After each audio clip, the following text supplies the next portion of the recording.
नमस्कार दोस्तों थोड़ा सा मैं आपको एक मोटिवेशनल एक प्रेरक प्रसंग की ओर ले जाता हूँ।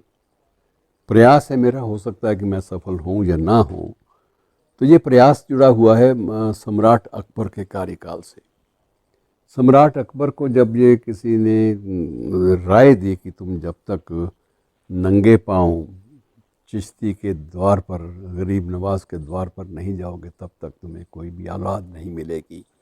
और कहा यही जाता है कि वो नंगे पाँव पाँव में आंवले छाले पड़ गए थे और नंगे पाँव अकबर जैसा सम्राट इतना बड़ा, और वो चल कर गया बकायदा दरगाह पर।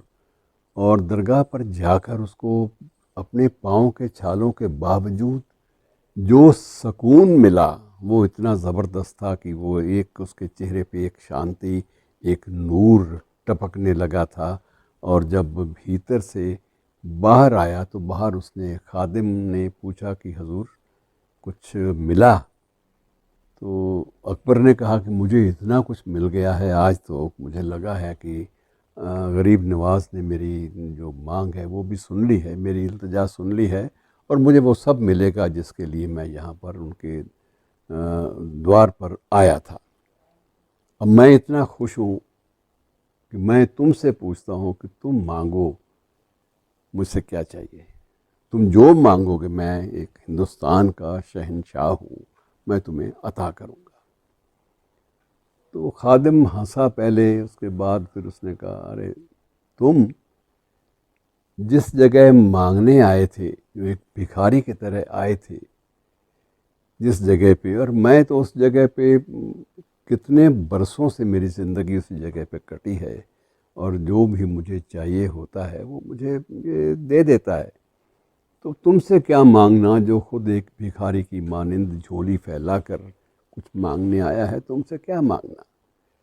तो अकबर को लगा कि ये उससे गुस्ताखी हो गई, और उसने खादिम से माफ़ी भी मांगी कि मुझे माफ़ कर दे यार, मैं अपने अहमन्यता के चक्कर में, मैं सिर्फ़ एक शहनशाह होने के नाते गरूर में आ गया था और मुझे तकलीफ़ हुई, और मुझे माफ़ कर देना इस बात के लिए। और साथ में माफ़ी उससे भी मांगी गरीब नवाज से कि मुझसे गुस्ताखी हो गई तुम्हारी दरगाह पर आकर। बहरहाल किस्सा इसी क्रम का है, दूसरा भी इसके साथ ही जुड़ा हुआ है कि दो फ़कीर हमेशा बाहर बैठे रहते थे, दरगाह के बाहर ही। और दरगाह के बाहर वो इस बात पर बहस करते थे कि क्या वाकई जो दुआएं मांगी जाती हैं कबूल हो जाती हैं।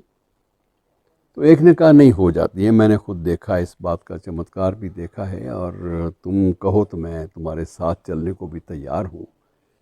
तो वो दोनों फ़कीर थोड़ा सा आगे गए तो वहाँ पर एक नदी छोटी सी बहती थी उन दिनों में।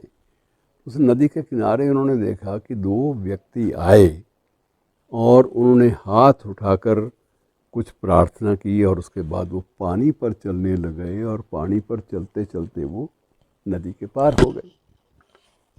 अब दोनों परेशान, एक फ़कीर ने कहा, देखा ये प्रार्थनाओं का बल है, ये जो उन्होंने यहाँ पर जलने से पहले जो ईश्वर से दुआ मांगी थी, ये उन्हीं दुआओं का सदका है कि वो लोग पानी पर चलकर पार चले गए।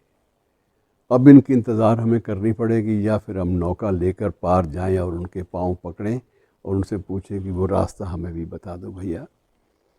तो तय ये हुआ कि पता नहीं वो तो कब आएंगे, इसलिए बेहतर यह है कि वहाँ चला जाए। और वो एक नाव के द्वारा नदी पार गए, और उन दोनों व्यक्तियों से उन्होंने पूछा, भाई ये कैसे, तुमने क्या ऐसी प्रार्थना की थी, तुमने कैसे ये ताकतें हासिल की कि तुम पानी पर चलकर भी। तो उन्होंने कहा कि कौन सी प्रार्थना, हमने तो कुछ नहीं प्रार्थना की। हमने तो जब भी हम निकलते हैं या खाना खाते हैं या सांस भी लेते हैं तो हम उसका शुक्र करते हैं।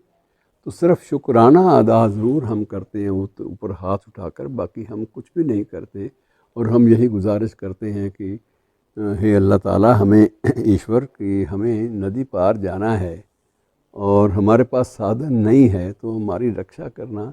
तुमने हमेशा हमारा हाथ पकड़ा है, तो आज भी हमारा हाथ तुम पकड़े रहना। और इतनी बात ही कह के हम लोग दोनों पानी में अपने पाँव रख देते हैं और वो पानी हमें खुद ब खुद बहा के यहाँ ले आता है। हमें तो आता ही नहीं, अनपढ़ आदमी हैं, हमें क्या पता प्रार्थना क्या होती है, तप क्या होता है, हमें इन बातों का कोई इल्म नहीं भाई।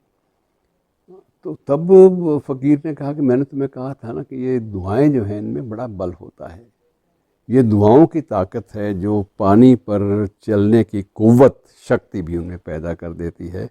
मित्रों, जब इस विषय पर आएँ तो कई बार ये लगता है कि इसका कोई वैज्ञानिक आधार भी थोड़ा बहुत होना चाहिए।